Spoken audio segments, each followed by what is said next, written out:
Perhaps the greatest lie ever perpetrated on populations all over the world is the condensation trail lie. What we're seeing in our skies is not condensation. It's sprayed particulate dispersions with very few exceptions. They shouldn't be there. Jet engines burn clean. So if there's anything coming out of them, it's an additive. They're absolutely not contrails. Contrails do not linger, dissipate, and go into cloud coverage, period, in the report. And I kept saying to people, what is this? Because now the sky is no longer blue, it's starting to turn gray. And what I found was kind of like it was not socially acceptable. We're all going to pretend this is not really happening. And I thought, oh, this is very bad. Most are unfamiliar with a science term called global dimming. That term refers to the amount of direct sunlight that no longer reaches the surface of the planet due to light scattering particles that are building up in the atmosphere. And although many of these particles are from industrialized pollution, the larger majority are from the ongoing climate engineering solar radiation management operations.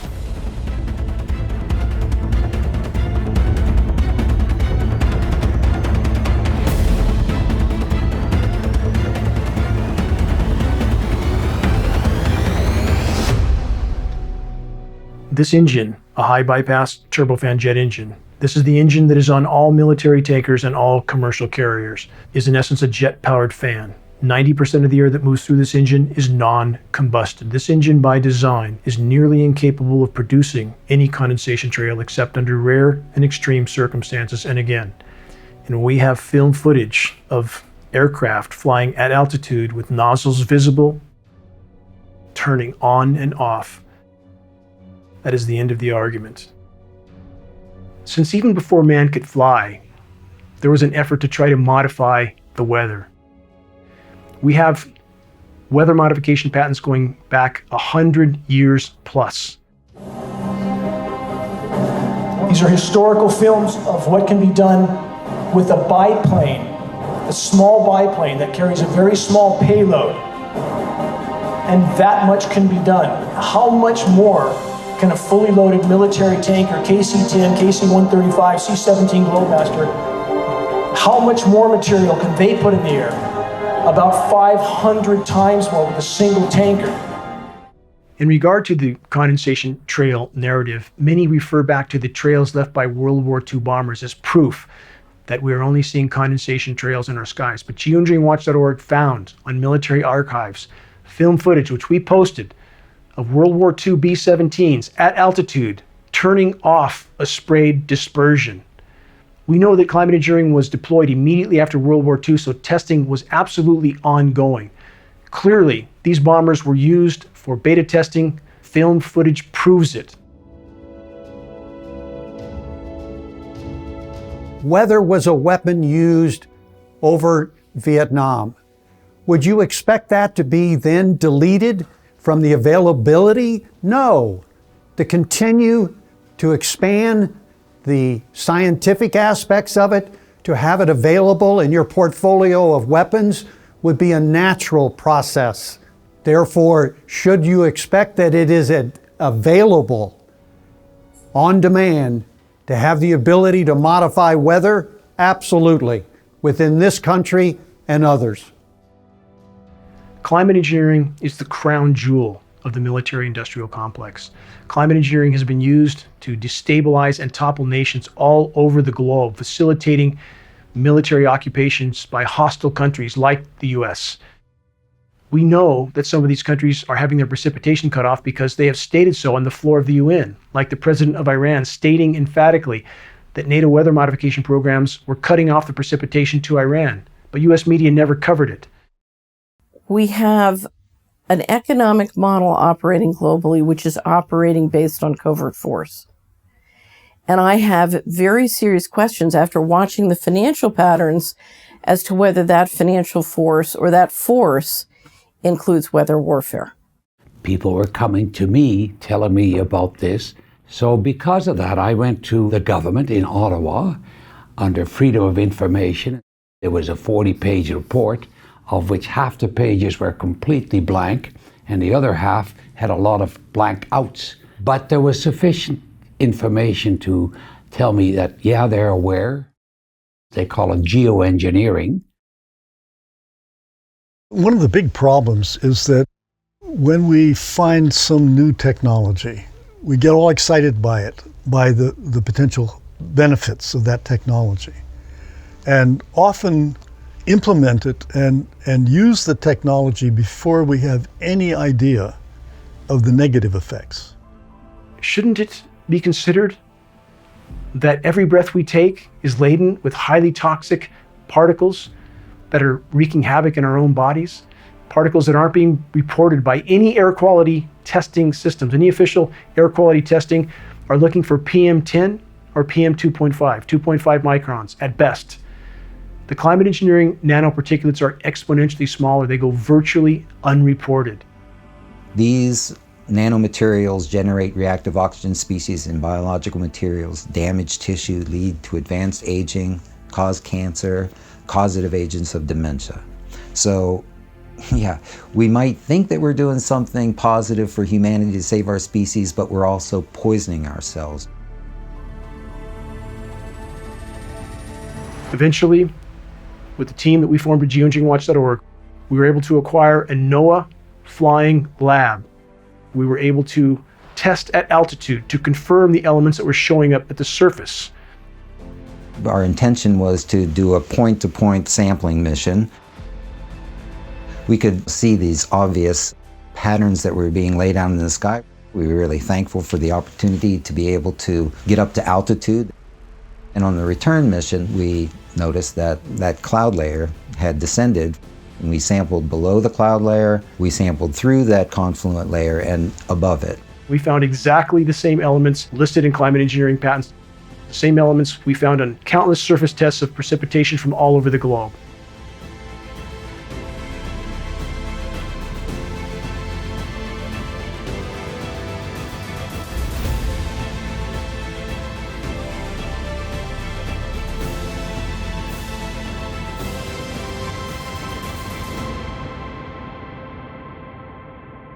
Governments all over the globe and the entire climate science community are telling the population urgently that climate engineering operations, solar radiation management operations need to be immediately deployed to try to mitigate the warming of our planet, to try to preserve what's left of its life support systems.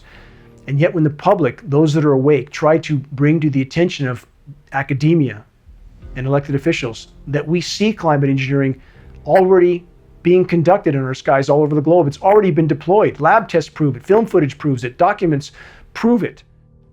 And yet we have the continued denial from the climate science community and official agencies telling us that we're not really seeing what we're seeing in the skies. They tell us if climate engineering were deployed, it would look exactly like what we're seeing in our skies. But then again, they tell us that we're not really seeing what we are actually seeing. The paradox is the more the climate engineers spray the planet, destroy the ozone layer, disrupt the hydrological cycle, and increase the overall warming of the planet, the more they feel they have to ramp these programs up to try to mitigate some of the damage that these programs have done in the first place. That is the true definition of insanity. As a society, we are like a freight train heading for a broken bridge that is just a few years away from us. And I think people don't understand the exponential increase of toxicity in the environment. These operations should be considered the most insane endeavor ever deployed by the human race. These operations are systematically derailing all of Earth's life support systems in the attempt to blot out the sun. The myopic, short-term objective of trying to cool the planet while worsening the overall warming. The climate engineers, if these operations are allowed to continue, are pounding the nails into our collective coffins. From a scientific perspective, and what we know about nanomaterials and their effect on human health and the environment, this is a serious problem. And it really does warrant further scientific investigation. We need the answers to get to the bottom of this national security problem.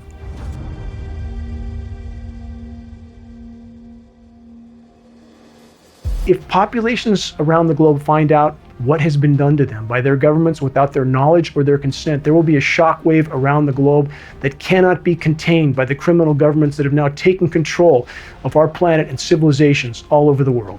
Just bringing transparency will shift so many things that it will make it extremely difficult, because you cannot manage an entire planet with overt force, only with covert force.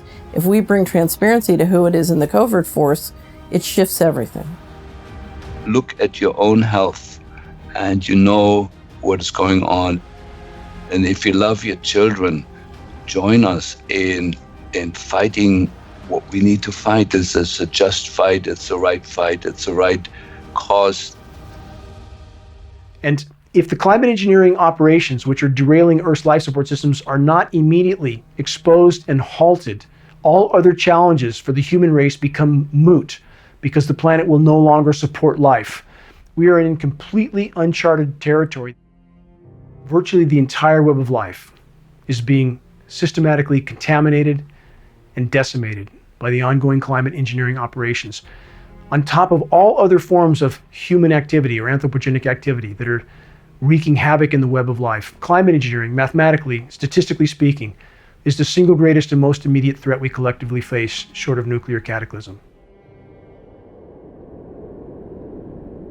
Sounds like pure science fiction, but there is a growing underground movement of people who believe that our harsh drought is part of a government conspiracy.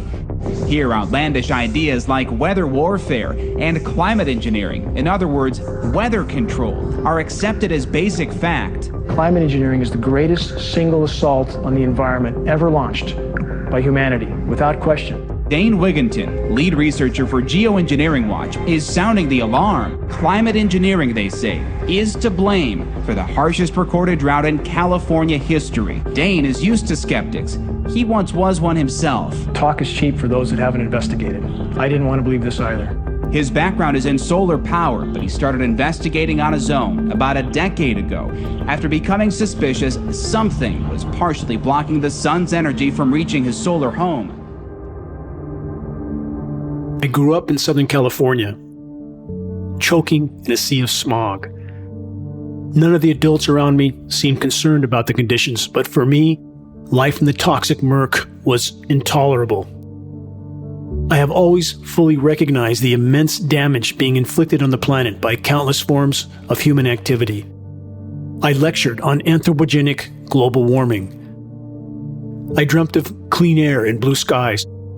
I dreamt of living in untainted wilderness, off the grid. I dreamt of planting trees and watching them grow and thrive. I dreamt of coexisting with the wild inhabitants of the forest. I finally made it to the serene setting I had craved for so long, a remote forested mountaintop in Northern California. But the dream soon turned to a nightmare. When I began to lose significant amounts of my solar power uptake from my off-grid wilderness home, I knew something was radically wrong. We are officially told that the aircraft-emitted trails in our skies that linger, spread, and sometimes cover the entire horizon are just condensation. But the condensation trail narrative is perhaps the greatest lie ever perpetrated on populations all over the world. It is not possible for condensation to block at times 60, 70, even 80% of my solar power uptake. I began to research the issue of geoengineering, aka climate engineering, programs that governments around the globe and in climate science communities have told us are only proposals. Yet, there they were in the skies above me. Even today, we are being told, falsely, by the climate science community that we have one final card to play to try to avert total climate collapse, total planetary meltdown, but this is in fact a lie. Climate engineering, weather modification patents go back more than 100 years, but all available data indicates that programs were first deployed at scale immediately after World War II and deployed over the polar regions in the attempt to increase the size of the polar ice packs and thus try to regulate Earth's temperatures. It lays the predicate and the foundation for the development of a weather satellite that will permit man to determine the world's cloud layer and ultimately to control the weather, and he who controls the weather will control the world. Numerous government documents posted at GeoengineeringWatch.org. some as much as 800 pages long, prove that global governments, even governments that the public perceives as being adversarial, are in fact colluding and cooperating on the climate engineering issue due to the cross-border ramifications. You can't climate engineer over your own country without affecting the entire planet. They are all working together on these issues, and other governments around the globe are either actively or passively cooperating. Is the government experimenting with our weather? People say the government is up there in airplanes spraying all kinds of chemicals to change or manipulate the weather. It is called geoengineering, fighting global warming by putting a chemical dust in the atmosphere and reflecting harmful radiation back into space. You could use barium oxide, for example, which makes big fluffy clouds. You could use tiny little bits of aluminum, which is benign in the environment, and essentially manage the climate. There are 172 bills before the U.S. Senate right now calling for more weather modification programs. A Weather Modification Act calling for research in, quote, attempting to change or control by artificial methods the natural development of atmospheric cloud forms. My personal opinion is that we have to keep geoengineering on the table. We have to look at it very carefully because we might get desperate enough to want to use it. There is a line of research on what's called geoengineering, which are various techniques that would delay the heating to buy us 20 or 30 years to get our act together. The stated goal of some of the world's most recognized geoengineers, like Dr. David Keith and Dr. Ken Caldera, is to put 10 to 20 million tons of nanoparticulates into global skies annually. That's an inconceivable amount of material. This material is on top of industrialized pollution. Right? This is about how we engineer the planet. It's about the fact, an uncomfortable fact, but it is a fact, that we have the technical ability to do this. They are all fast acting, they are cheap, and they are fundamentally imperfect. There are problems of how you control something where an individual country can have tremendous leverage over the whole planet's climate, and where there are winners and losers in ways that really could be unpredictable. And I mean, not to frighten you, but I think you can imagine scenarios that lead to war. Another example is the array of technologies, often referred to collectively as geoengineering, that potentially could help reverse the warming effects of global climate change. One that has gained my personal attention is stratospheric aerosol injection. There's all sorts of ways you could do this, but the standard idea has always been spray sulfuric acid in the stratosphere 20 kilometers over our head and use that to stop the planet warming up. The example many people cite was when the Mount Pinatubo volcano exploded. And all of this ash went into the air and had a cooling effect on the Earth. And so people have long proposed since the mid-60s that you could artificially add dust to the stratosphere and cool the planet. Not that this would be a good solution for global warming, it would not.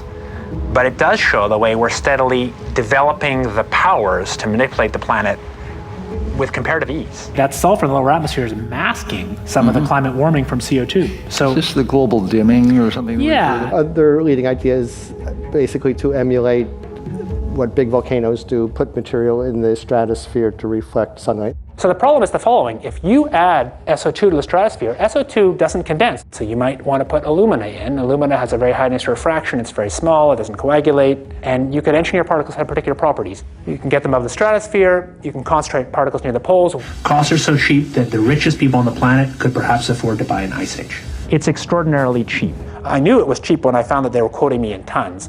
It's also true that particles, as they get bigger, fall out a lot faster. We sort of step back and think, okay, well, how would you actually make particles in the stratosphere? This is really engineering now. If it was aerosols in the stratosphere, it would likely be put there by airplanes. Start with a fleet of just 2 or 3 kind of modified business jets. The basic idea is that if you let a plume off in an aircraft by just changing some little details, you can actually get much smaller particle size distributions by doing this kind of spraying. So there are all sorts of side effects. I'll get to them in a second, but if you put sulfuric acid in the stratosphere, for example, you could deplete stratospheric ozone. Smaller size means more surface area, but more surface area means less ozone. Is this stuff in the stratosphere going to be killing some number of people that are going to be sacrificed? It's an obvious concern. So if it kills 1 million people and we're only bad. doing 1% more, we're just killing 10,000 more people. You can do math. Okay. But that's, so killing people is not the objective here. So if I made a decision, or if there was a collective decision to do a geoengineering program, and you put, say, the kind of program I think makes more sense to put about 1 million tons a year in, but let's say, you might end up killing many tens of thousands of people a year as a direct result of that decision. And so the only thing that we can do to cool the planet, or that society can do to cool the planet, is deploy these sorts of technologies. And by the way, it's not really a moral hazard. It's more like free riding on our grandkids. And it means there are going to be winners and losers, just like there are winners and losers for CO2, but they're different winners and losers. So this makes the problem, if anything, harder to solve. You've introduced another dimension of complexity into the managing the planet's climate problem. What we're watching financially is a great deal of public policy being promoted on the theory that we have climate change. And yet in that discussion, we never talk about, well, what's all this spraying and how is that involved? Engineering the weather gives you the ability to overcome or prevent droughts. It gives you the ability to inflict them if you don't go along. And the brilliance of inflicting a drought is there's no popular support against you. So this kind of invisible warfare, if it can be done, is very effective, it would seem to me, both positive and negative. Well, imagine if you can predict the weather over long periods of time, how much money you can make. You know, you can trade it. How do you manage money in that world? Many people message me confused and bewildered as to how it is possible that such colossal programs can occur in skies above our heads, programs of climate engineering and solar radiation management that are literally decimating Earth's life support systems. And these programs are not being acknowledged by any official source, not being acknowledged by the climate science community that has indeed betrayed the human race and the entire web of life by their denial of the ongoing climate engineering elephant in our skies. And the people that message me are perplexed at how such atrocities can be ongoing for so many decades. And we have still official denial, and we have populations that are all too willing to accept that denial. I began to test for some of the primary elements named in climate engineering solar radiation management patents, starting with aluminum, barium, and strontium. My test came back from the state certified lab. To my dismay, these elements indeed were present in significant amounts, and subsequent tests showed higher and higher and higher amounts, continuing to escalate until one test was as high as 3,450 parts per billion of aluminum. This is highly toxic rain. I knew my life would never be the same because I can't look the other way. It's completely intolerable for me to live under toxic skies. And what about the trees? What about the bats, the bears, the birds, the bees? They have no voice except for us. I began to try to bring this issue to light from that moment on. Initially, few would listen, few would look at the data. But as time went on, and as more and more people woke up along the way and realized the significance of attempting to play God with the weather and engineer Earth's life support systems, more individuals from different arenas joined the effort to try to sound the alarm. I want to tell you that we're in very great danger from the pollution that's coming down over us. And we've been led astray by the military-industrial complex. And they're responsible for the cloud creation and weather manipulation programs. I sacrificed 4 years of my life defending the people of my country just to come home and find there are greater threats here domestically. There's something going on. I don't know who it is or why they're doing it. All I can testify is it's not natural and it's not normal. Now, the aluminum content of rain should be 0. And there's a lot of argument that aluminum is very common to be found, but aluminum is only common in a bonded form. It's not common in a free form, and we're finding high rates of free aluminum. Because you can spread so many small little particles through the environment, it dramatically increases the surface area that's in that environment because there's so many of them. When you look up at the sun and you see a white haze, that is aluminum floating in the air right now, and it's coming from the aircraft. Solar radiation management, SRM, to block the sun. That's the stated purpose. The consequences don't seem to be considered with these programs, but that is the stated purpose on almost all UN and global governance documents for these programs. And in the past 5 years, I have seen the number of patients with Alzheimer's disease, Parkinson's, and other neurodegenerative diseases tremendously increase, almost quadruple. United States code says you cannot experiment on the American public, and if you do, you got to report it to Congress within 30 days. Where's the proof that you did that? but is also to get the media to start reporting on this. So all of us have a consequence that we may not be aware of. And it is important for all of us to join together and to put a stop to these programs and to hold public discussions on them for as much as possible. And I want all of you to know that it's important that we realize that this is not normal and natural, that these are programs, experimental programs that are being conducted at this time, and we all have to stand up and say no.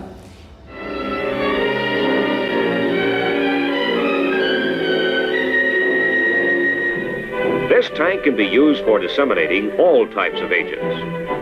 Anti-crop spray from aircraft using the Aero X2A has proved very effective in field trials. For larger planes, the Air Force has perfected spray equipment. This B-17 has several spraying nozzles and carries the tank in the bomb bay. I'm Charles Jones, Brigadier General, U.S. Air Force retired. In the years 1953 through 1962, I was stationed in Germany. Then we moved to England in 1959 while assigned to the 42nd Tactical Reconnaissance Squadron with dual missions of electronic countermeasures and weather reconnaissance. We also had the responsibility of reporting jet engine contrails throughout our area of responsibility in Europe, North Africa, the Mediterranean, and Eastern Atlantic. We were responsible for pinpointing the exact altitudes of all jet engine contrails noted within the flying area of responsibility in both the weather and ECM aircraft missions. We became experts on jet engine aircraft contrails and all of their characteristics. Much different from the white aircraft spray trails that consist of scientifically verifiable straying of aluminum particles and other toxic heavy metals, polymers, and chemical components. These are the long white spray trails that linger and slowly expand into light cloud cover that soon cover entire areas with an overcast, very light cloud cover. We're never going to get to the bottom of climate change until everything is laid on the table about geoengineering and the disasters that it can and is causing. My name is Richard Rolig. I served a career of 34 years in the United States Air Force. I was able to achieve the rank of Major General. I was in the acquisition business, developing new weapon systems, and did lead one major top secret program for 3 years. During the 10 years I worked at Raytheon, the exposure to various programs was limited to what they wanted you to work on. So even though I still had the top secret clearance and certain programs I got exposed to, that was not one of them. That was compartmentalized as it should be. And unless you had a direct impact or you were personally involved in it, you would not have received that particular clearance. It goes back to around October of 17. I'm residing near an Air Force base here in Tucson, Arizona, Davis-Monthan Air Force Base. Aircraft exiting, doing their flight training, etc. And having lived around Air Force my whole life, my father even being a pilot, it became obvious to me that the contrails that were coming out of some of the aircraft in the local area were not normal looking. They took on a different texture, they spread differently, and so as a result, I started talking to a couple ex-pilots that are part of the organizations, asked them to look at it. My wife is a pilot. I had brought her out of the house. We looked at the contrails, and it was obvious that they were not normal. So as a result, we started doing a little research. We called it the elephant in the sky. I mean, everybody on the planet is looking up and seeing this kind of spraying going on. I became involved in weather modification analysis due to my background as a weather observer in the United States Air Force. And as I was looking at the jet clouds in the sky, I realized that that's certainly not normal. And so I've been watching these abnormal clouds for a long time. Well, I started to learn about geoengineering just in a very personal way. I decided to leave Washington in 1998. I bought a small property in a farming community in Tennessee, and I still had business in Washington, and so I would drive back and forth between Tennessee and Washington, but I was also driving around the country networking with a variety of people, trying to understand what was going on in the economy. And as I was driving around, I saw this spraying, and literally you had planes crisscrossing in very unusual patterns. They'd fly back and forth, and you'd get this tapestry of crisscross spraying that would just hang in the sky for a long time. As an investment person, you're adding it up in your mind. Okay, we have 2 planes over this county flying this many hours and spraying this much stuff. This is very expensive. Who's paying for this? And I was doing a lot of research at the time on a great deal of money that was going missing from the federal government on a covert basis. On one hand, you have all this money going missing, and on the other hand, you have this fantastically expensive spraying program going on. The ongoing global climate engineering operations must be considered a new Manhattan Project on a scale that is almost inconceivable. Governments all over the globe are either actively or passively participating in the ongoing climate engineering insanity, all for their own reasons, all in the attempt to keep business as usual until the last possible moment. Geoengineering is occurring, it's been occurring, it is not new, and your tax dollars are funding this. Well, my name is Kristen Megan Edwards. I am a U.S. Air Force veteran. I served 9 years on active duty working in bioenvironmental engineering. Upon my separation, which was honorably, I went and worked for the VA in the Veterans Health Administration as an industrial hygienist and an environmental specialist. So as an industrial hygienist, my job was to protect people from such things as heavy carcinogenic metals and hazardous materials. And through that, all items that came on base was approved through what is called an Air Force Form 3952. And that is a hazardous materials acquisition. So in order for a chemical to be brought on base, it had to be tied to a specific task. If people were painting aircraft, we knew where that paint was going and what it was being used for. And this was all for liability. So when you start to find constituents coming on the base that you're trying to remove from the base and engineer out through different industrial processes, that was a red flag for me and really told me to do my own research. I've often wondered with the large amount of people in all branches of the military who work in an environmental facet, why they aren't coming forward. I don't think a lot of people are connecting the dots. I wouldn't have stumbled upon why these constituents were being brought on base unless I had heard about geoengineering. So a lot of times I think people are supporting an operation but haven't really seen outside information to tie it to why this is going on. To see how much taxpayer dollars are used in military operations, whether they're peacetime or wartime, to see how much money is spent to reduce hazards, again, that affect human health and impact the environment, is a complete contradiction to geoengineering using wartime exemptions to not be cited through the EPA. This is a huge waste. This is fraud and waste from the US government. And that this is allowed to go on, to me, is unbelievable. I think it's one of the most dangerous, diabolical things that has ever happened to us. It's the most dangerous thing short of a nuclear cataclysm. So I take it very, very seriously and will do everything I can to try and expose the problem and encourage people to do likewise. Well, when I was growing up, I was really a fan of Kurt Vonnegut, and Kurt wrote some remarkable works. And I later learned that most of the fodder for that work came from the work of his brother, Bernard Vonnegut, who was a scientist at GE under Irving Langmuir, the lead scientist there. That work was focused on the production of ice crystals at elevated temperature using a compound called silver iodide. I would like to take you into the laboratory and show you a few of the experiments that led us to our outdoor experiments in converting clouds into snow. These are some which I photographed that were formed in the laboratory. This is a picture of the first cloud that we seeded back last November. Putting dry ice from a small dispenser in the bottom of the plane, under many conditions of course, full-fledged snowstorms will be produced in this way. Nature at last has permitted to do a little something about the weather. These were something that scientists had worked on and developed through the 1940s, 50s, and 60s. and were likely being deployed even today. The research done by Vonnegut and Langmuir coincided with changes in our sky. As these programs, or at least this type of research, increased, the skies started to change.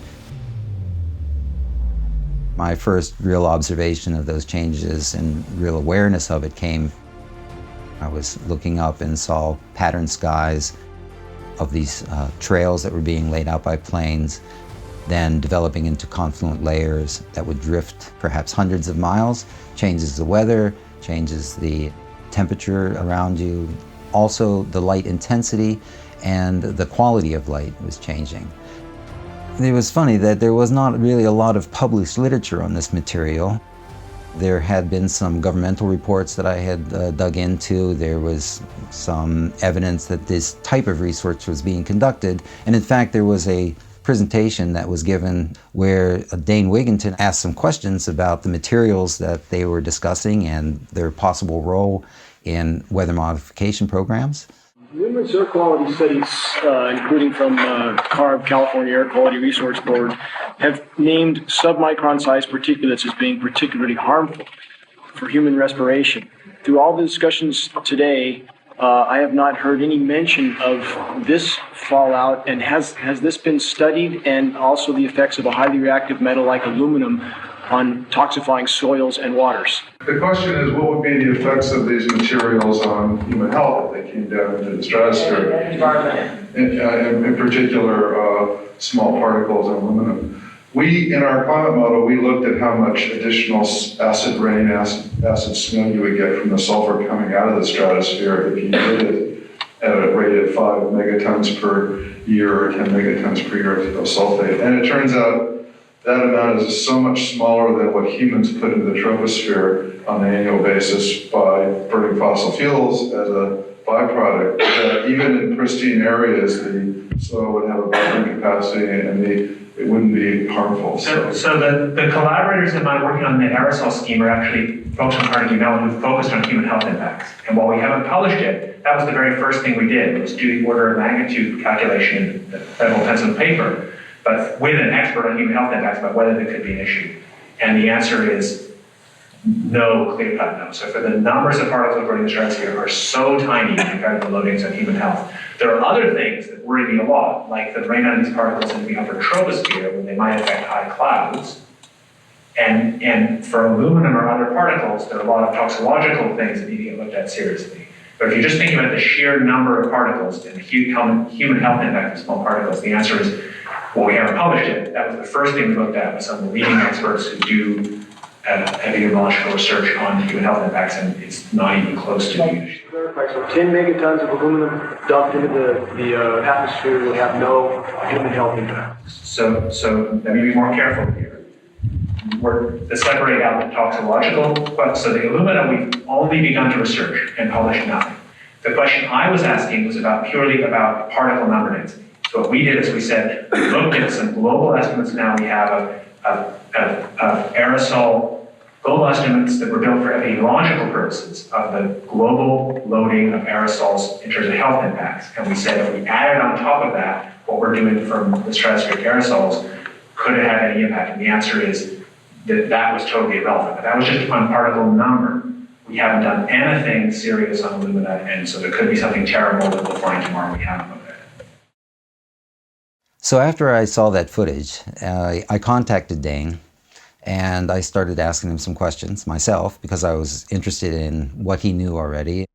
I mean, he was very forthcoming with all types of information. I realized that he had published a lot of material online, and I started perusing that material and found that, he was digging at something where there was, again, a lack of available scientific evidence, and that's where I became quite interested in contributing in any way that I could. I then, working further with Dane, and with great thanks to our contributors, was able to take a number of flights where we could sample through these condensation trails or these confluent layers that had been laid out earlier in the day. So on the first sampling mission, we started at the Baltimore-Washington International Airport. The University of Maryland has a twin-engine Cessna that is a flying laboratory. It has a sampling nozzle at the front of the plane that collects air samples prior to any contact with the plane or the engines or anything behind. Those samples are then taken through a tube, pass through a filter cassette, and these filters are glass fiber filters that are pretty large pore space filters that do effectively capture ground pollution. So PM 2.5, those particle sizes are 2.5 microns, and they've done a really good job of it. But it's not really the proper equipment to completely evaluate the number of particles that might be smaller than that. And we're talking 10 to 100 times smaller than the PM 2.5 particles. But those do capture some of them. And we flew in an air-controlled zone and basically flew big circles trying to get to altitude, but the control towers wouldn't actually allow us to reach the altitude that we needed. They basically want you to pass through that zone. The second flight that we conducted was flown from BWI to Albany International Airport. All right, we're just in pre-flight here. This morning we observed emissions from several planes, several high-altitude planes, flying between 25 and some up to 40,000 feet. And the trails that were left behind these planes spread out into a confluent layer. And the low angle of the sun in the morning allowed for us to observe the polarizing effects of those particles using simple polarizing lenses. We could see these obvious patterns that were being laid out in the sky. We were really thankful for the opportunity to be able to get up to altitude, that we could observe these materials and sample that cloud layer. Our intention was to do a point-to-point sampling mission where we could actually reach altitudes, approaching 20,000 feet. Unfortunately, on our flight from BWI to Albany, the layer that we observed was at 27,000 feet, and I think we made it to about 23,000 feet perhaps, and so we were below that confluent layer that we observed. We landed, had lunch, they refueled the plane. We have two blank control samples. One was taken prior to the flight, one was taken after the flight. So we should have, again, two blank samples and actually three samples, one on ascent, one at level flight, and then slight ascent from 17,000 to 21,000, and then changed the filter and took another sample, a third sample, as we descended. And then on the return mission, though, we noticed that that cloud layer had descended from 25 or 27,000 feet to about 17,000 feet. So we could easily reach through that, and we sampled below the cloud layer, and I'm saying cloud, I mean an induced cloud layer. We sampled through that confluent layer and above it.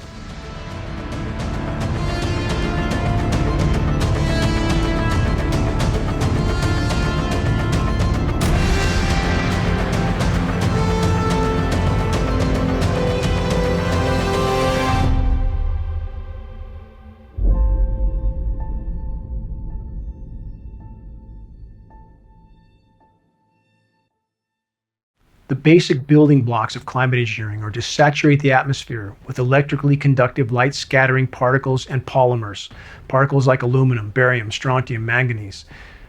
These particles are then manipulated with extraordinarily powerful radio frequency microwave transmissions that can heat the upper layers of the atmosphere like the ionosphere, that are used to create pressure zones that steer upper level wind currents, which then steer weather systems.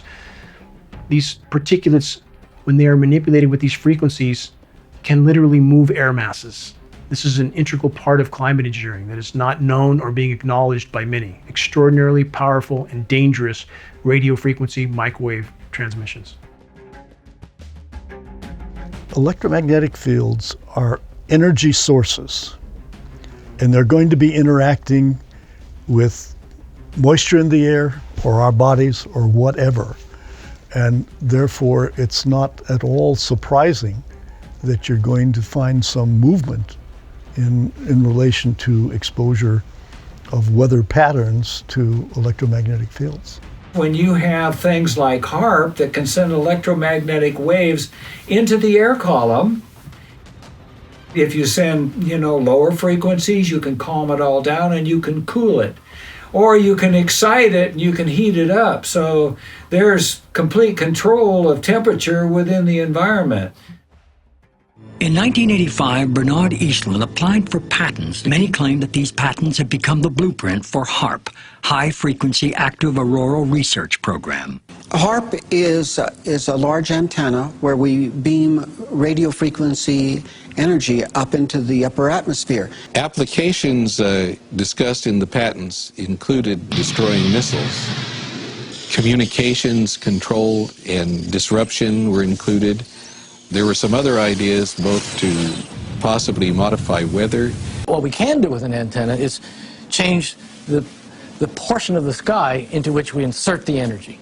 HAARP's combined antennae generate a focused billion-watt high-frequency radio beam, which penetrates the lower ionosphere and interacts with the currents of the auroral electrojet. In certain applications, the military acknowledges that it can literally lift the ionosphere. And what they say is, it's not a problem, it's a short period of time, yet when you lift the ionosphere up, the lower atmosphere rushes in and fills that void, which changes localized weather patterns. At its biggest size suggested, if you beamed it for an hour and a half, that would equal the energy in a hydrogen bomb. HAARP is only one installation of perhaps 100 that are on that scale around the globe. You can create high-pressure domes. In the northern hemisphere, that creates a clockwise spin, just like the pulley. That allows them to steer the upper-level winds into nearly any configuration they wish. So the areas that are under that high-pressure dome fry. They fry. Take a look at that round bubble. Is that not telling? That's a high-pressure dome parked right over the top of us that ensures nothing can flow in. You would never see this meteorologically 20 years ago. Never.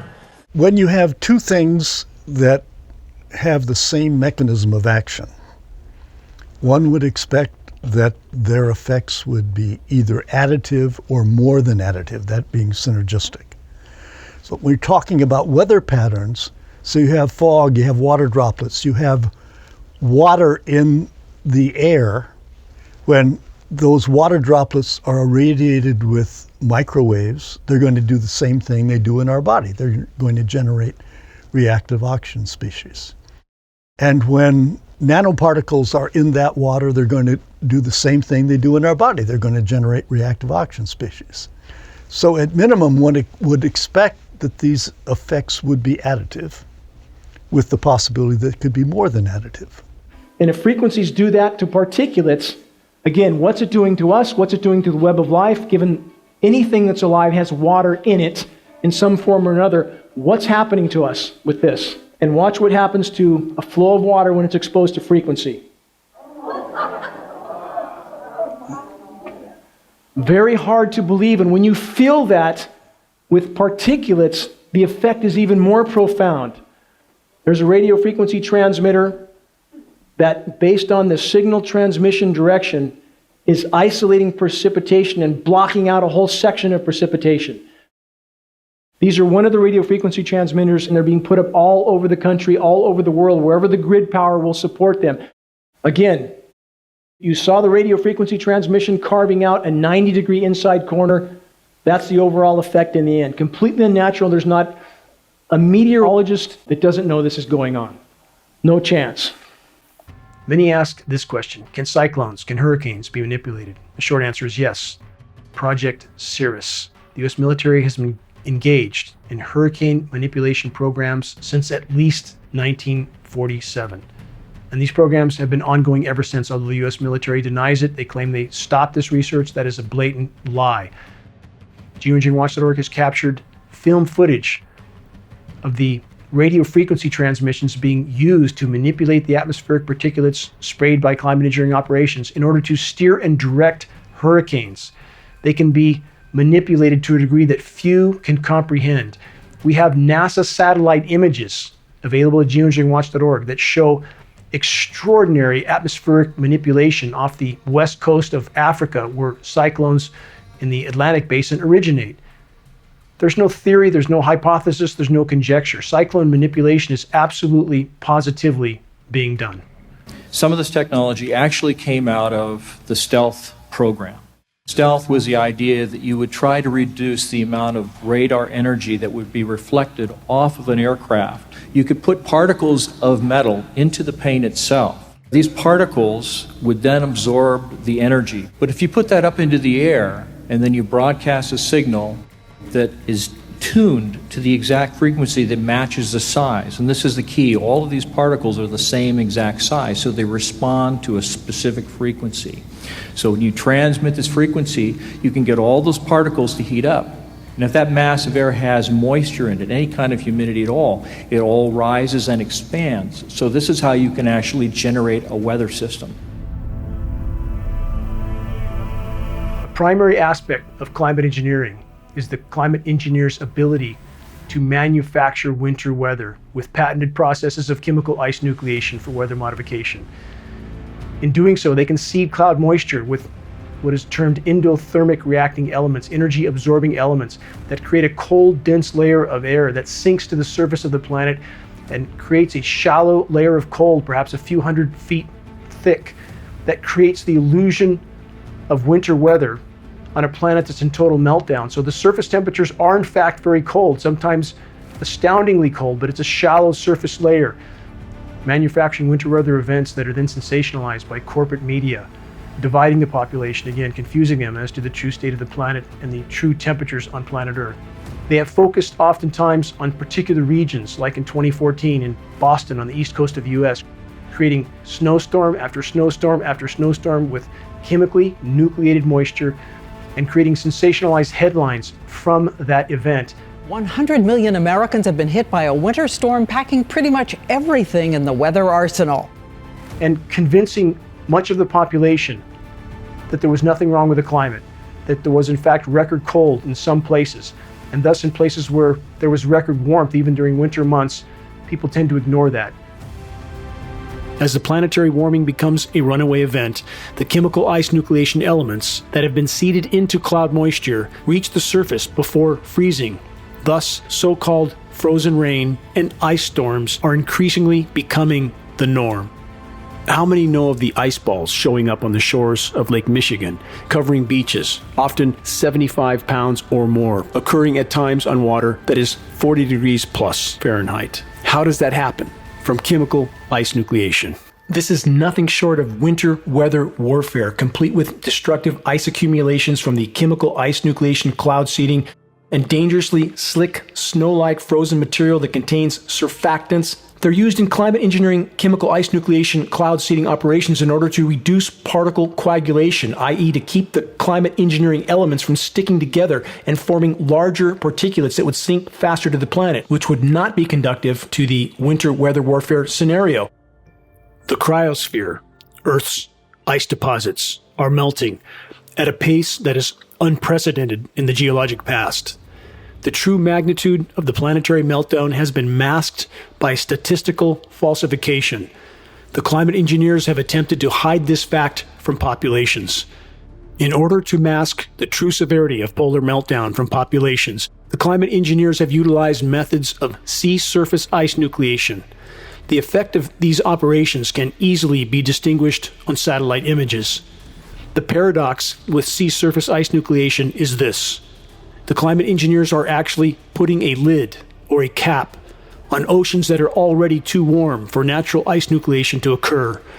In doing so, the climate engineers are, in effect, sealing the heat in the oceans, thus increasing the overall heating of the planet.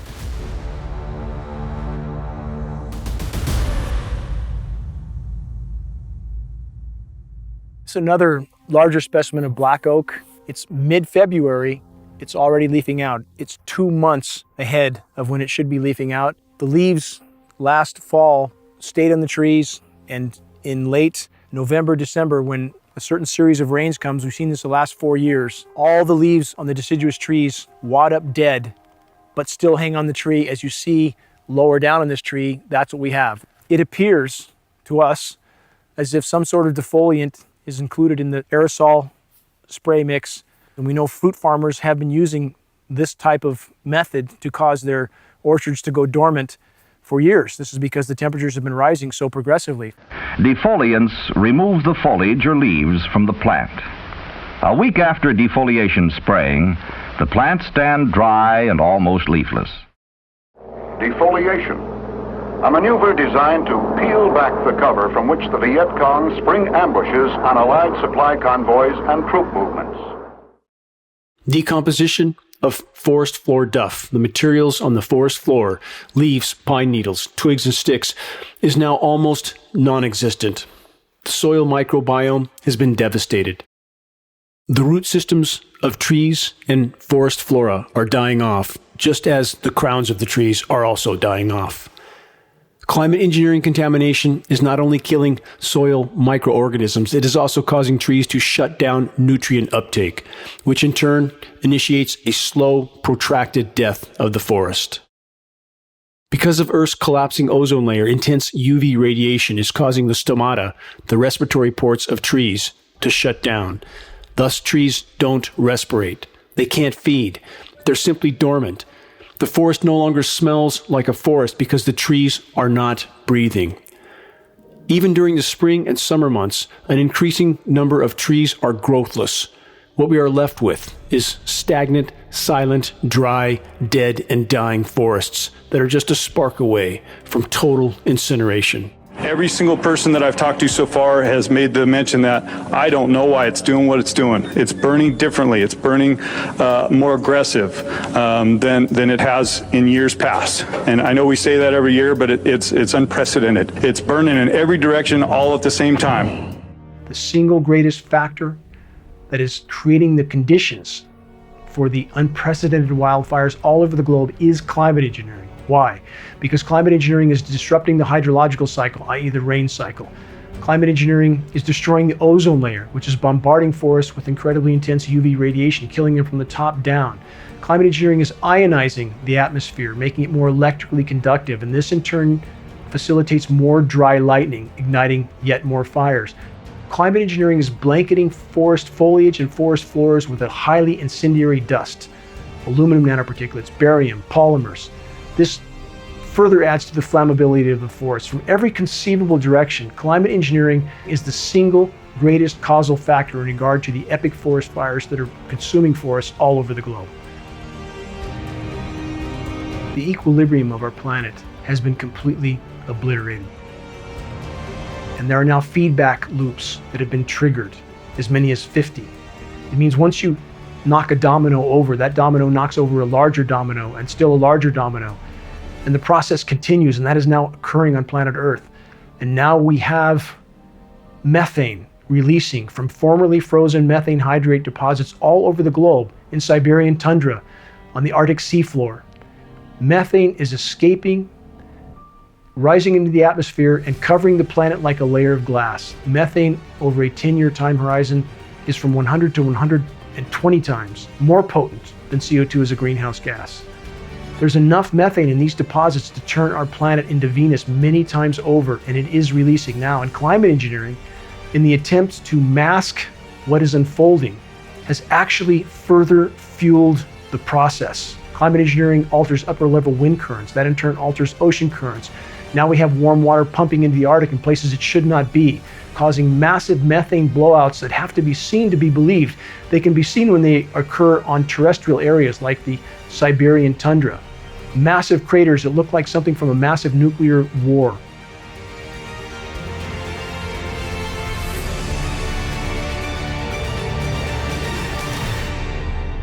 The question is that people should be asking is, if this is going on, why is nobody talking about it?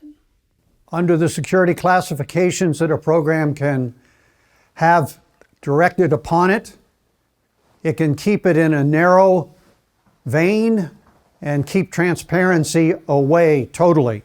Absolutely. And the same can be with the contractors and subcontractors that work on the same program. That is to be expected. Any contractor that deals with a classified program will be as compartmentalized as the government program office is. That's the whole purpose. The ground rules are the same. In fact, you can't even bring that home and talk about it with your family or your friends or other work parties that are not also cleared on that specific program, whatever program that is. You only are told what you need to know.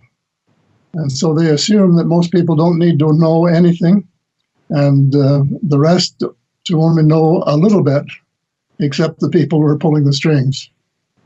Many ask why environmental groups are not addressing the climate engineering issue. They appear to be more concerned about protecting their 501c3 nonprofit than they are about protecting the environment. Ignoring and obfuscating the truth about verifiable sources of damage to the environment is not protection. This is total betrayal. It's the same fraudulent behavior we see from every large corporation on the planet, towing the line for the power structure while decimating the entire biosphere in the process. Turning two blind eyes to this situation will not save us from the reality of the near-term impact we are facing. Here's the bottom line. There can be no legitimate discussion about the climate or the state of the climate without first and foremost including the climate engineering issue. We do not have political representation for anybody being interested in saving this planet, and that is something I cannot understand. There is an ever-increasing unhealthy cooperation between really all of the major media and the forces behind the scenes that are responsible for the environmental destruction. So many people try to deny that these programs could be occurring because they claim if they were occurring, there would be people lining up to blow the whistle. And that is so utterly and totally false when we know that with modern day surveillance, every word that anybody of significance says is recorded somewhere by someone. And when we know what happens to whistleblowers like Julian Assange, why would anyone line up to put their own neck on the block to blow the whistle on these types of programs, knowing that it will at minimum destroy their life? Even though half the pages were blanked out completely and others partially, the fact that they provided me this information and acknowledged, yes, they were aware, it's geoengineering, they were aware and they knew it was happening and they were monitoring and part of it in that respect. So it's happening, no doubt about it. If these programs were in any sense benevolent, why would there be an illegal federal gag order right now on all National Weather Service and all NOAA employees, the nation's weathermen, an illegal federal gag order? Well, that should tell you right away that all of this is happening at a really high level, obviously. So they won't take questions on it. They feed us BS information on what's going on. The people that are telling us what we ought to be doing are leading us astray. And there needs to be a comeuppance and a really good investigation of what's going on. If you look at the total wealth that we can create on planet Earth, if we create a financial system which supports life and is in alignment with life, what I will tell you is our current financial wealth is less than 1% of what's possible.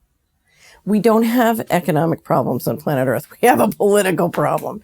But the economy is so suboptimized, and that's because there is this force controlling it from top down. So whatever's going on, I say tell the people, because the people can deal with it, and the people can, whatever problem there is, they can deal with it or they can solve it. So I'm big on transparency, and I know if enough people push for enough transparency, we can figure it out. Could a strange substance found by a Southwest Arkansas man be part of a government test? KSLA News 12 investigation reporter Jeff Farrell shows us the results of testing we had done about what's in our skies. They begin as normal contrails from a jet engine, but do not fade away like a normal contrail. KSLA News 12 had the sample tested at a lab. The results? A high level of barium, 6.8 parts per million. More than 3 times the toxic level set by the EPA. We're just about ready to go into the clean room facility. We will be looking at the samples by scanning electron microscopy. Scanning electron microscopy will provide information about the particle size distribution. We will be able to get some elemental analysis. What really this technique is for is to prioritize our samples for downstream more advanced imaging, more high-resolution imaging, especially by transmission electron microscopy. Put on a fresh pair of gloves.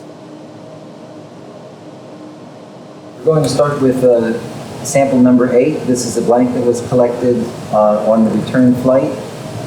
No flow through this filter, so this filter should be free of any particulates. I'm going to use these scissors and forceps that have been cleansed with isopropanol and then acetone and wipe free with these dust-free cloths. These are the series of samples that we're interested in. These are samples number 9, 10, and 11. These were taken on the return flight where the plane passed through an induced cloud layer. Number 10, I believe, is the one that was passed through a cloud layer at around somewhere between 17 and 19,000 feet. I will take time to cleanse the instruments between each sampling. Preparing sample number 9, near the center. Opening it to ensure that the surface that had received the particulates is facing upward. Number 9 is completed. Now processing sample number 10.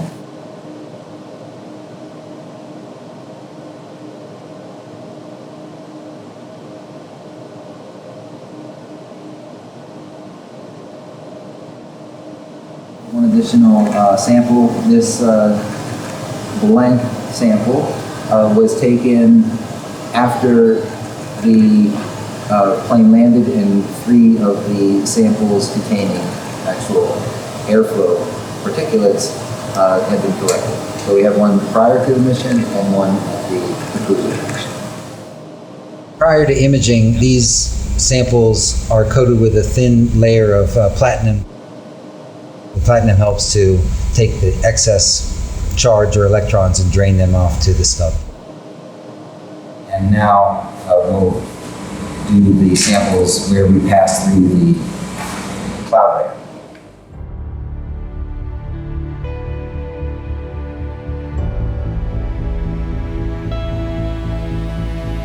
A few little bright particles.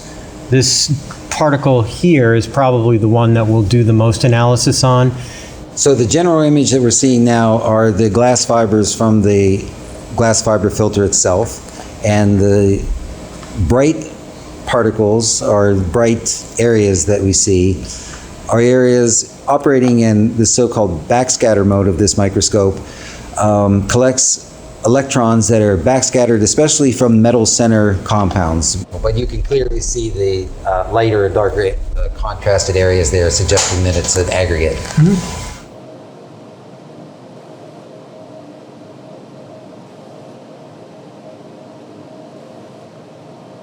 Some of the smaller particles in here we're looking at on the order of about 450 nanometers long. But there's also smaller particles in there too. So backscattered electrons, typically the higher the atomic number, the brighter the signal. That being said, what we will do is look for the bright spots and then analyze those. The glass itself does seem to have sodium in it. Looks like aluminum, sodium, silicon, calcium, potassium. Mm-hmm. So the reason that caught my eye is because it's darker than everything else. And it's got lots of small particles in it. Yep.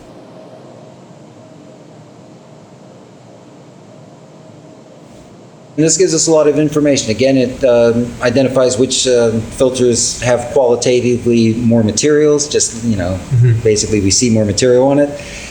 It also gives us information about size of particles and potential for aggregates that we might be dealing with in the samples. Barium sulfide again? So barium sulfide is interesting. What he's doing now is just getting a higher resolution image of it to see if this is indeed a single particle or if there's any evidence that there's an aggregate of smaller particles.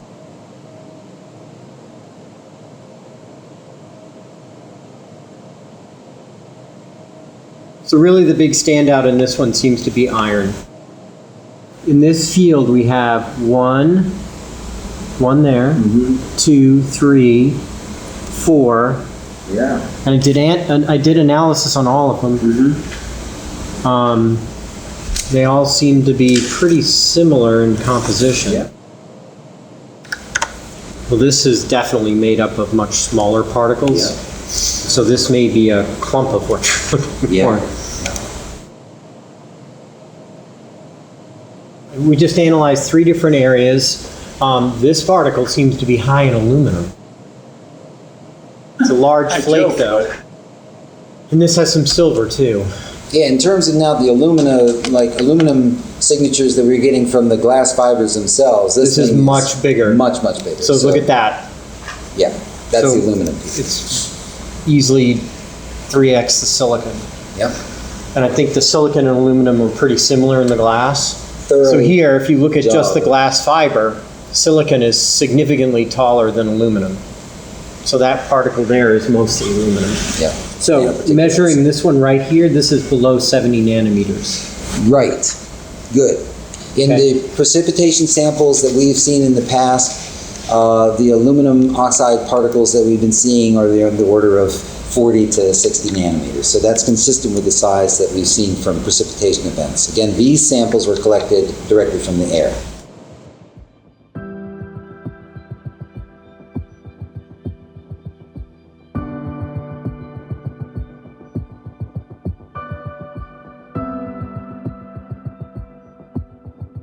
There's not a lot of approaches or instrumentation that you can use to observe these nanomaterials. I mean, again, these are the sizes of viruses. And so really the only equipment or instrumentation that is appropriate for identifying these materials is high-resolution transmission electron microscopy. This allows us not only to determine the size of the particles, we can also determine the composition using a technique called elemental dispersive spectroscopy. It's done within this large microscope. So it will give us information about the morphology of the particles, the composition of the particles, and we can actually see the crystalline spacing, so the spaces of the crystals themselves. So we are talking high-resolution microscopic techniques that are really the only way to be able to observe these directly. Morphology is important because the productions of these materials are really of a constrained size range, and we've seen this already in samples that we've analyzed from other sources. American Element produces lots of these nanomaterials, and you can actually purchase them online. The size distribution of these engineered particles are quite homogeneous. Yeah. Ooh, looks like it was aluminum. Aluminum.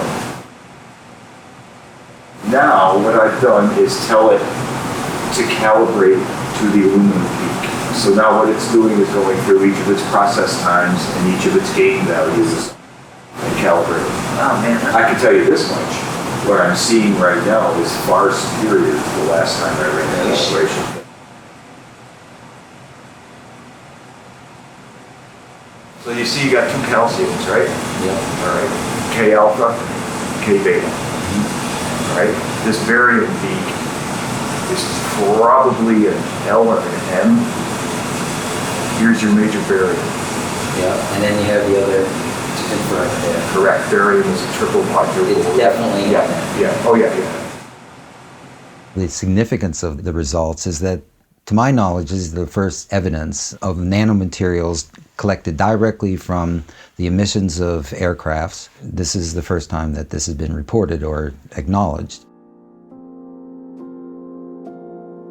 There is aluminum and there is aluminum. So the way the people are involved in the destruction of our beautiful planet, they get away with it is because the crust of the Earth consists of aluminum silicate. Although traces of aluminum may be found in almost any soil, only those clays containing 50 or 60% aluminum ore and known as bauxite are mined for commercial production. And so their argument is always, well, we always had aluminum in the system and our body knows how to deal with it. Well, there is a difference between creating nanoparticles of aluminum which do not exist in nature which is a highly aggressive material that is seeking to chemically react with other things. The chemical process reaches its climax in these huge tanks, where alumina is precipitated out of the ore in caustic solution. Later, the water content is driven off by baking in giant rotary kilns, resulting in this pure snow-white powder known as alumina. An ever-increasing amount of this alumina is being used in chemical processing, in soil conditioners, in abrasives, and many other applications. Aluminum particles are highly reflective and thus serve the stated agendas of the climate engineers, reducing direct sunlight. The nanoparticles of aluminum are also powerful desiccants, absorbing atmospheric moisture, reducing atmospheric relative humidity, derailing and disrupting the entire global hydrological cycle. Nanoparticulates of different materials are produced for lots of different reasons. In fact, they're in cosmetics. Titanium oxide nanoparticles used for sunscreen, zinc oxide. So they're not a new invention. What has happened recently, and again, my knowledge is primarily the medical and health effects studies, is that we've learned to manipulate and create nanoparticles for specific design purposes. We have exploding amount of national laboratory facilities which are researching just the nanomaterials. And it's scary because every single one of them, first of all, is toxic to human body. And second, it absorbs the gigahertz range radiation. Every single nanoparticle absorbs gigahertz radiation. Nanoparticle has nothing to do with the original material where it stems from. So aluminum in nanoform, you can literally explode it. It can be ignited at much, much lower temperature. In this form, another unusual property of aluminum appears. Suspended in a paint vehicle, the powdered particles float to the surface and form a continuous layer of aluminum over the area being covered. This aluminum shield provides protection from weather and reflects light and heat almost as effectively as a solid sheet of aluminum. Aluminum is one of the two metals, iron and aluminum, that exist in a 3+ state. Each plus means lacking an electron. And so aluminum salts are the most electron deficient metal, and with that highly, highly reactive to the proteins inside our cells, which are loaded with electrons. And so aluminum makes very, very strong bonds with the proteins in our cell, which means a protein that has incorporated aluminum becomes a dysfunctional protein that no longer works. We have about 200,000 working proteins in the body. That's what creates your testosterone. That's what creates your insulin. Yeah, this all made by intracellular proteins. And those get contaminated with the aluminum and become highly dysfunctional. No creature has ever been found to utilize aluminum. There is no creature, no virus, no bacteria, no fungus, nothing that thrives on aluminum. It's deadly to all life on Earth. In national defense, as in many other fields, aluminum is everywhere. In the air, on the ground, and on the sea, versatile aluminum serves our fighting men. And this is the thing about the constituents used in geoengineering, is they are similar to items that are going in ground operations. So whether you're sanding aircraft parts that contain strontium chromate, changing brake pads, working around barium, bending aluminum metals for different aircraft parts, this could all be explained as to their exposures. But the question is, those that don't work in those areas that are showing these symptoms, where's it coming from? I think in the next couple of hours, we'll see that actually open up a bit before the clouds start to return a bit. That's the high cloudiness we're being sprayed up from the north. There's more upstream, though, for us later on this afternoon into this evening. That we've been dealing a lot with some military activity in terms of chaff anyway, and that's something that I experienced for the first time yesterday. That was a whole lot of fun. And that's where the military just basically dumps some of the tiny particles of plastic or metal mylar into the atmosphere. And when you see this kind of a pattern like this, you can rest assured there's something going on. They're actually little bitty magnetic and little bitty strips of, whether it's aluminum. Then you see these bands of very distinct cloud cover moving into the region. That is not rain, that is not snow, believe it or not. Military aircraft flying through the region is dropping chaff. Small bits of aluminum, sometimes it's made of plastic or even metallicized paper products, but it's used as an anti-radar issue, and obviously they're up there practicing. Now they won't confirm that, but I was in the Marine Corps for many years, and I'll tell you right now, that's what it is. So we conducted the analyses of these nanomaterials and conclusively confirmed that there were aluminum oxide, barium sulfate nanoparticles in the samples that we took on the East Coast on that second flight. For my mind, that would be sufficient, but I'm also was quite interested in, well, what's going on the West Coast? Are these similar types of results can be collected in various regions? I was really thankful to be part of a third sampling mission. We flew from near San Diego up to the Bay Area and back on one of these days where, again, there was clear evidence of patterned skies being induced by the emissions of aircrafts. In this sampling mission, there was a couple of different things. One is that we used a Learjet. It's a pressurized cabin, for one thing. We can get to higher altitudes. It's much quicker. And we used instrumentation that was appropriate for smaller particulates. We had instruments to monitor the air quality in real time. We had 2 particle meters on board, one that measured PM 2.5, so that would be relatively large particles that we're normally concerned about, these respirable particles that get into our lungs.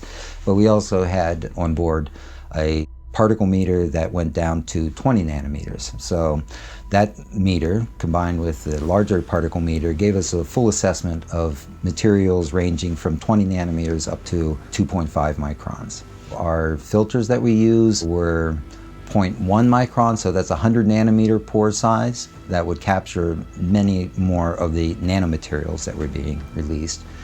What we're breathing in pressurized cabins is actually air from the outside. It's being taken in front of the engines. Some of the airstream goes into the engine to feed the combustion process, and then bleed air then off of that is taken directly from the outside, pressurized, and then is used to pressurize the cabin. And we could sample it right from the vents. So we had a sampling wand that we could hold up to the vent, and the sampling wand was sampling for the ultrafine particles. We sampled through one of these confluent layers, and as we passed through that layer, the larger particle meter basically read just ambient air within the cabin. With regard to the nanoparticle meter, there was clear evidence that there were smaller particles at significant numbers present within that layer. And that is significant. I mean, this is not only just the number of particles that we observed, but also that they were confined to that smaller size range. Above the layer, again, the air quality was quite good. Below the layer, air quality was quite good with regard to the smaller nanoparticle meters. But within that layer, there was clear evidence that there were smaller particles at significant numbers present within that layer. It has significance because this emerging condition known as Aerotoxic Syndrome, where airline attendants, pilots, people are becoming allergic to their own aircrafts. There really hasn't been identified any known cause of this phenomenon, but nanoparticles of that type can cause things like allergic reactions, these same symptoms that are being experienced by all of these people in the airline industry now. The data that we collected using the particle meter is already convincing in terms of there are nanoparticles that are present within that induced layer. What is needed now is a larger contribution from a broader community of scientists, health workers. However, that takes time. And in my opinion, we don't have that kind of time. These materials will reside in our children for their entire life, however long or short that might be. So we don't really have time to say, oh, more research is needed, although it is needed, but not at the same time as we continue to disperse these materials and affect our human population.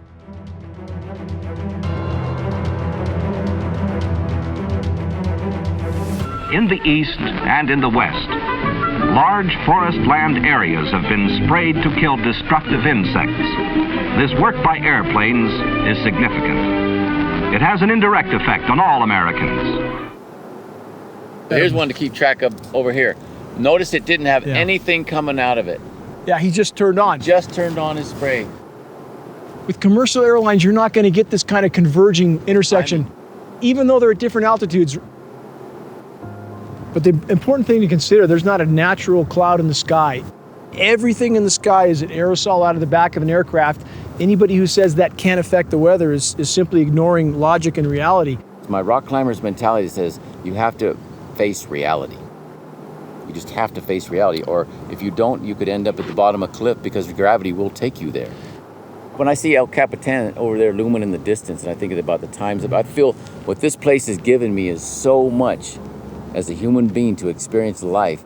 You can't not care. You have to care about it. You can't not care. You can't not care. That is not human. That's a human who's been conditioned to no longer be a human being. With all the spray that's been put up in our atmosphere, it apparently has come down and it's affecting the environment. You see all the trees that are dead and in the process of dying right now, flashing out. And you can see the really brown ones that have just flashed out with the needle still on them. And it's progressing throughout the whole hillside. Even on the top slope, if you look to the back slope up there, I mean, they're flashing out everywhere. That's right. You don't have any kind of uniform green. You have just various colors of dead and dying. That's all you have. What a thought that we're standing here at this point in history dealing with this madness. Maybe 2 years from now, we won't even be able to stand here. It's been proven this is happening throughout this country and around the world. This is supposed to be Yosemite, a national treasure, World Heritage Site. You want to take a picture? What are you going to see? Climate engineering operations are saturating our atmosphere with light-scattering particles that alters the light spectrum that reaches the surface of the planet. This in turn affects photosynthesis. The sunlight that is going through this layer piggybacks the frequency of those toxins. When you're exposed to the sun, when there is that gray halo between you and the sunlight burns and it feels very, very unpleasant, and you end up feeling miserable at the end of the day. Whereas when the sun goes through a clear blue sky, you may get a sunburn if you stay there too long, but it's a pleasant warmth that you're getting. We've been told that the ozone layer is recovering, but that's a blatant lie. That's a cover-up. We're being bombarded with very dangerous levels of UV radiation, not just UVA and UVB, but UVC, the last spectrum of UV radiation before X-ray. So if we have 10.5 milliwatts per centimeter squared and we subtract the UVA, which I believe was 4.3 milliwatts per centimeter squared, we end up with about 60% of the total incoming UV is UVB, and that's simply off the charts.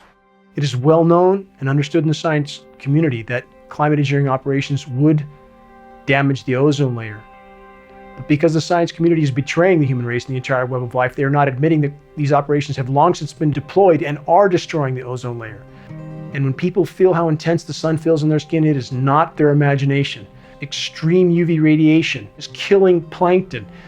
Plankton populations globally are plummeting. At this point in time, plankton is the single largest oxygen producer on the planet. No plankton, no people. Climate engineering from every conceivable direction is pounding the nails into our collective coffins. In order to try to understand what was going on with the bombardment of nanoparticles, I decided to test lichens. Now, environmentally, lichens only get their nutrients and energy from the air and from rain. I tested and found that the most common element found was aluminum. There are a number of things that happen with aluminum saturation. Rather than acidic, it creates a basic formula in the soil which favors some plants and destroys others. In root systems, it can have a significant impact on their absorption and nutrient uptake. The pH of the rain is 10 times more alkaline than it used to. The pH of the soil is 10 times more alkaline than it used to. For acid soils, they've gone neutral. It hasn't gone much past neutral, but is still 10 times more alkaline than it should be.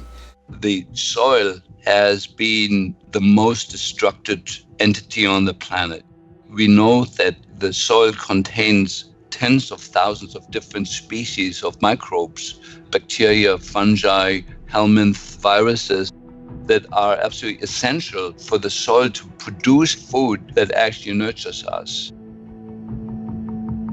A lot of work has been done on tobacco and wheat and rye grasses, that germination of seeds in the presence of nanomaterials, of aluminum oxide for instance, significantly stunts root growth and leads to a plant that has been compromised. Most of the oxygen that's being produced by our planet is produced by things like trees and algae and cyanobacteria. All of these life forms are negatively impacted by exposure to nanoparticles of aluminum oxide and other nanomaterials. You see smaller plants in front with the very discolored leaves. That's fungal infection. As the bioavailable metals are killing soil microbes, changing soil pHs, changing forest soil compositions, it has a horrific domino effect. Whole specimens, mature specimens of manzanita flash out stone dead black from fungal infection. In the geoengineering mix, these are nanoplastic particles that are spiked with aluminum, with titanium, with strontium. Basically, the oceans are covered with a sheet of plastic. The oceans can no longer evaporate the water that the atmosphere needs to keep the earth blue and green like it used to be. The algae in the ocean depend on a lot of sunlight in order to produce oxygen. And they can't do their job anymore because they're not getting the light they need.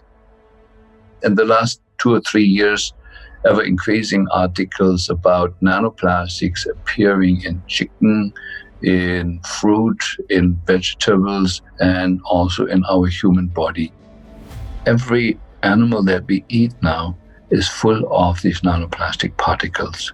And these are certainly not animals that have swum in the ocean. These are land-based animals. They've never eaten a plastic bag, and yet they're accumulating these nanoparticles. And the only possible source of that is the air that they breathe. At this late hour on our planet, when we most need alternative forms of energy, climate engineering is dramatically diminishing all 3 primary forms of alternative energy. Climate engineering is disrupting the hydrological cycle, i.e. the rain cycle, causing protracted droughts all over the world, which is dramatically reducing hydropower production. Climate engineering, by its very description, solar radiation management to block the sun, greatly diminishes solar power output all over the world. Climate engineering also reduces wind power because it reduces convection. Atmospheric layers of reflective particles reduce convection, which in turn reduces wind, which reduces evaporation, again decreasing potential power output for all other forms of energy. Many are absolutely overwhelmed when they are introduced to the climate engineering issue. They try to convince themselves that our government would never do this to us, but such a conclusion doesn't hold up to available data. All official air testing agencies generally test for 10 microns, 2.5 microns at best. Atmospheric testing has proven that climate engineering aerosols are unimaginably smaller, in the 20 to 100 nanometer range. The smaller the particle, the more deadly it is to inhale. Available science studies prove that human hearts and human brains now have not just millions, but billions of nanoparticles lodged in them. Most know that bee colonies are collapsing. What most don't know is that insect populations in general are also collapsing all over the world. Bees are dying of symptoms resembling Alzheimer's and dementia in human beings because they're packed full of aluminum. Why aren't the beekeepers acknowledging this? Why isn't this fact a headline all over the globe? To suit our convenience, we clear other large areas of natural life in order to build towns and cities. Our homes, stores, and factories, clustered closely together, are easy marks continually tempting invasion by the insect enemies. Our only answer is to wage constant battle with the bugs. This must be intelligent, organized, well-planned warfare. We must fight our insect enemies with every weapon our imagination and science can devise. Chemical warfare is quick death to our enemies, whether used on a small scale or on a large scale. Vast areas can be treated in a short time, an outstanding advantage in our warfare against the insects. What's it like for an insect to be poisoned by a crop-dusting aircraft? Don't we all know? Is there any difference whatsoever between crop-dusting insects and the global climate engineering spray operations that have long since contaminated our entire planet and every breath we take? How can we avoid this? Answer, we can't. You can make very high quality, and do this in just a jet in a very simple way, make high quality aluminum particles just by spraying aluminum vapor out, which oxidizes. And implementation decisions will be risk to risk decisions. The risk of doing it against the risk of not doing it. It's very good to have research on new applications of technology that are beneficial, but it should be balanced at the same time it's developed with the study of the adverse effects, if there are any.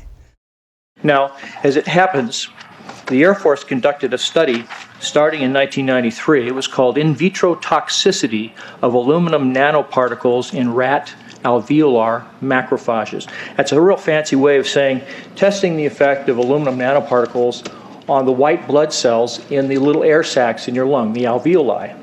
And what they found in this 8-year study was that these particles, when you're exposed to them long enough, it suppresses the ability of your white blood cells to defend you from airborne infections coming into your lungs. And so essentially by breathing this material in, your immune system is dramatically suppressed.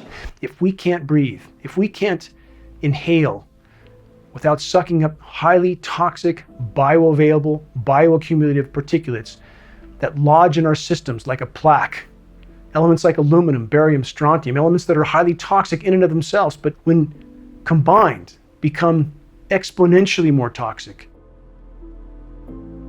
70% of nanoparticles that are already within us are introduced to our systems through just respiration. So we breathe them into our nose, the ethmoidal sinuses then collect them, they can migrate to our frontal lobe through the olfactory nerve, and there they can generate reactive oxygen species and cause brain damages of different type. Everything we know at present suggests that generation of reactive oxygen species is the cause of aging, cause of almost every disease that we know. Certainly dementia, but other diseases as well. A lot of the nanoparticles, not all of them, but a lot of them have metal ions. Metal ions are potent generators of reactive oxygen species. When you have nanoparticles in the body, they are small enough so they go everywhere. There is no barrier to them in any part of the body. They cross the blood-brain barrier, they cross cell membranes. They're even more reactive or can be more damaging than virus particles. We have natural defenses against viruses. We have no natural defenses against nanomaterials. And again, they never leave our system. They don't die. They're not cleared. We don't produce antibodies against them. So we are exposing humanity to a class of materials that will continue to damage biological tissue for the lifetime of that organism. The Japanese developed a blood washing method called apheresis that was used for reducing cholesterol and fats from the blood. And then a brilliant German toxicologist came along and modified this procedure where he could not only wash out the blood, but also the plasma from the connective tissue, which is a much deeper look into the system. The entire blood volume and plasma volume is put through a filter system several times and filters out anything that's toxic. And with this method, it's the first time you can actually measure body burden, or how much is in the entire body. And as it turns out, nanonized aluminum is by a factor of roughly 100 times, 94 to 120 times more prevalent than any other toxin, nanonized aluminum. And we know that we absorb aluminum very poorly by eating it. That cannot be the possible route how we get toxic. The only way that we can get these high levels of aluminum is through inhalation or through injection. This was a big wake-up call. To let the evolvement of a program impact my grandchildren, even my children, not necessarily the immediate years for myself, is a very personal concern to know how it will flow down through the elements of the family. I often find that those who question actions of the government often don't want to get involved until it directly affects them. If you look up into the sky, this is directly affecting you. If you have a family, your children, your wife, your husband, your extended family members, your animals, this is directly affecting all of us. How can so many claim that governments and militaries around the world would not spray chemical and biological agents on populations when there are literally hundreds of historically documented cases of such operations occurring in recent decades? Many biological warfare experiments were officially used to test the range and dispersal patterns of aerosol, particulates, and biological agents. In the United States alone, by 1977, 239 open-air biological tests had been conducted over unknowing U.S. populations. Tests were conducted throughout the 20th century, many of which took place concurrently with the covert ramp-up of climate engineering operations.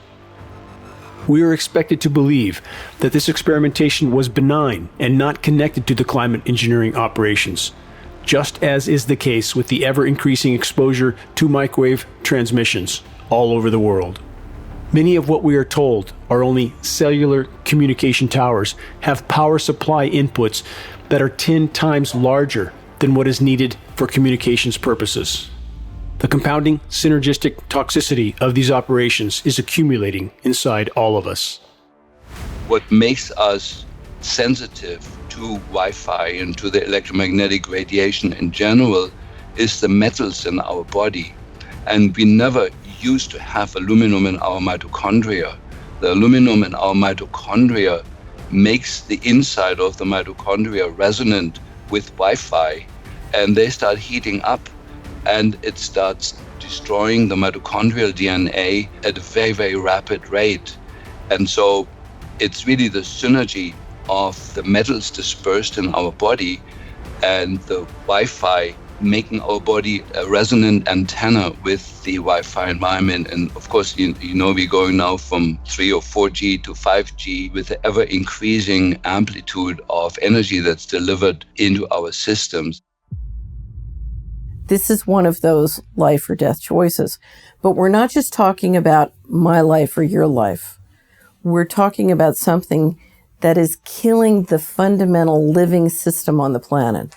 We are bathed now in a soup that is comprised of nanonized aluminum.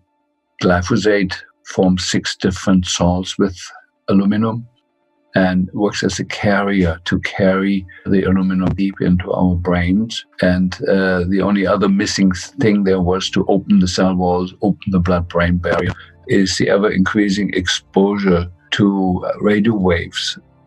Half of the people listening to this talk will die with or of dementia. And the main cause of dementia is the nanonized aluminum particles.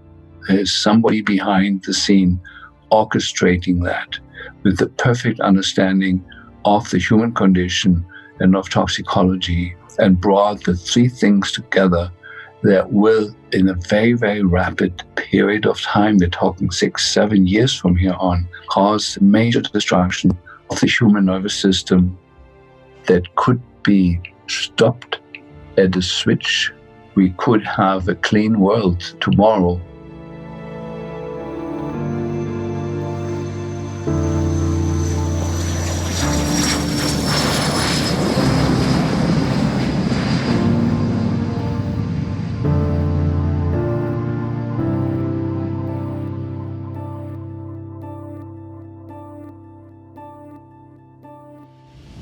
We need to come together for all of humanity to address this issue. And I think that the only way to do that at this point is a legal approach and to present all evidence on both sides, the evidence that we are collecting as independent scientists and the evidence that already exists in those laboratories where these materials are produced and deployed. Colleagues of mine, they don't really accept this yet. They're starting to because I've shared some of the data that we've collected, but most of them will ignore it and do call it beat-up conspiracy theories. Well, those learned people are ignorant of the facts. And so my call to action is don't ignore things anymore. We have to address this issue. It's on our doorstep, it's in our skies, it's in our children. We have to do something. If the ongoing global climate engineering weather warfare operations are not brought to light and to a halt, allowing the planet to respond to the damage done, it will never be able to find a new equilibrium, an equilibrium that may yet allow it to sustain life into the future. Exposing and halting climate engineering operations is the great imperative. They are disrupting virtually the entire web of life. I think we need to enlist the support of commercial airline pilots, as well as calling back and bringing these subjects up with our House and Senate members in the U.S. Congress.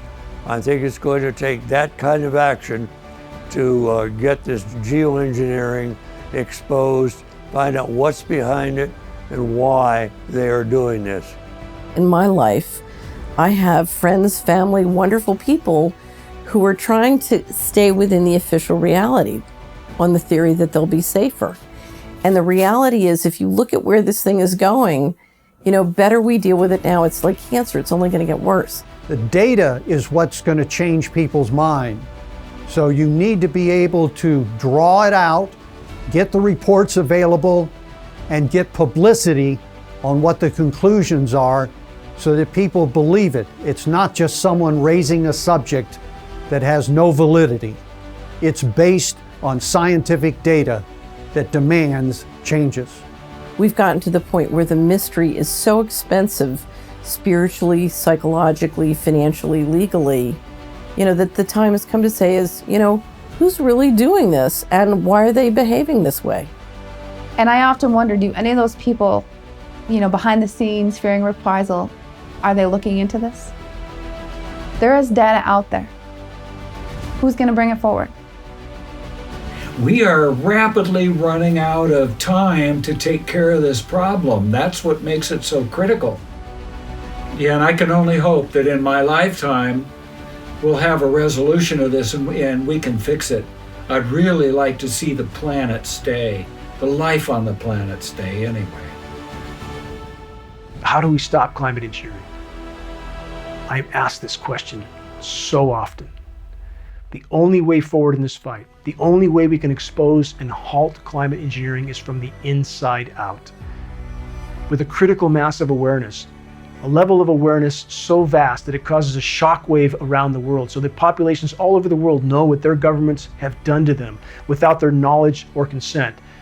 A level of awareness so vast that our military brothers and sisters and their families understand what they are really a part of, literally self-extermination. We must reach a critical mass of awareness. It is the only way we can expose and halt climate engineering processes, and this effort will take all of us.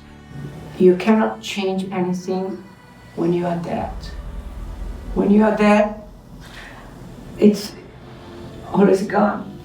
So as long as you are alive, do something, I would say. I do trust human ingenuity and human intelligence, and I think we still have a chance, but things are far more serious than the general public is aware of. The song is going to be over very soon if you don't turn things around. We have a system full of great pain and great suffering and great poverty, and people sort of walking around in the dark playing bumper cars. It doesn't have to be. And so part of what has me so optimistic is I know what's possible. I know that what we have now is tiny compared to what's possible. So now's the time to figure out what's going on and why. Now, our only chance is to stop interfering with Earth's life support systems, to expose and halt climate engineering once and for all, allow the planet to respond to the damage done to it on its own. Climate engineering is not a cure. Climate engineering is a curse, even worse than the disease it claims to treat. Time is not on our side. The sand in the hourglass is running out at blinding speed. Please, make your voice heard. Make every day count.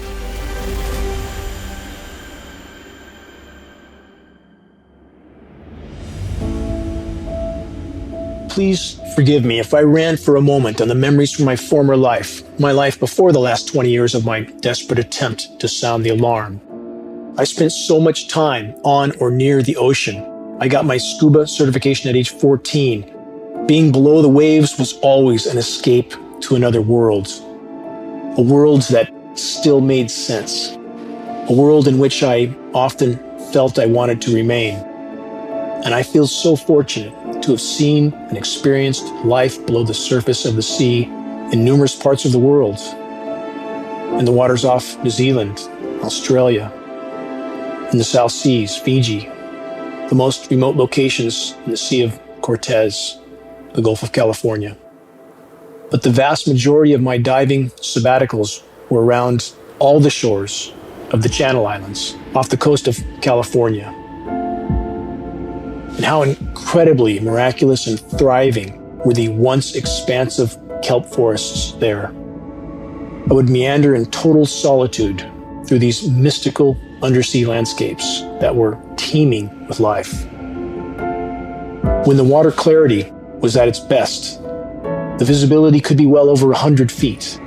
And on such days, stunningly beautiful beams of sunlight would glisten down through the kelp stalks, rising up from so far below me. It was like being in the canopy of a long-lost medieval forest. And weaving my way through the massive kelp stalks in total silence, I felt like a wild and free bird flying through an untouched and unspoiled paradise of unimaginable beauty. So many species, all playing their individual part in the miraculous web of life. Seals, making their way through the kelp, would often alter their course, and they would swim up to me and stare right into my mask, directly into my eyes. They were curious. Many of my memories from the kelp forests now seem a very distant dream from another life. Moments that I knew, even while they were occurring, were slipping away. It was beautiful. It was nature. A part of the living ocean. A part of the web of life on which our lives depend. I had to leave that life. There was a constant calling of conscience inside me. I felt there was much I had to do, that there was a long journey before me, yet to be traveled.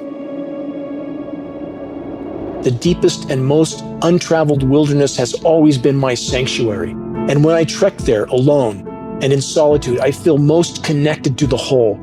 I marvel at the complexity and the miraculousness of life, the countless forms of it. I try to contemplate the endless and seemingly impossible factors that were necessary for life to exist and flourish on this spinning ball of rock in the harsh and hostile environment of space. A ball of rock with its own magnetic shield, with its own moon that stabilizes its orbit, that orbits a life-giving star at just the right distance, with miraculous atmospheric layers that, for unimaginably long spans of time, have facilitated countless forms of life. How wondrous it all is, each part. A dragonfly, a tree, a bird, a whale, the sunrise, millions of tons of water magically floating through the sky in the form of spellbindingly beautiful clouds, bringing life-giving rain. When I witness the destruction of this miraculous web of life, I can only think of returning to the front line of the battle to sound the alarm. Reaching a critical mass of awareness in the population is the only way forward in this fight. The challenges we face are immense. The odds are against us. But as the proverb goes, it's not over till it's over. Any one of us could be the final pebble that triggers the landslide of awakening.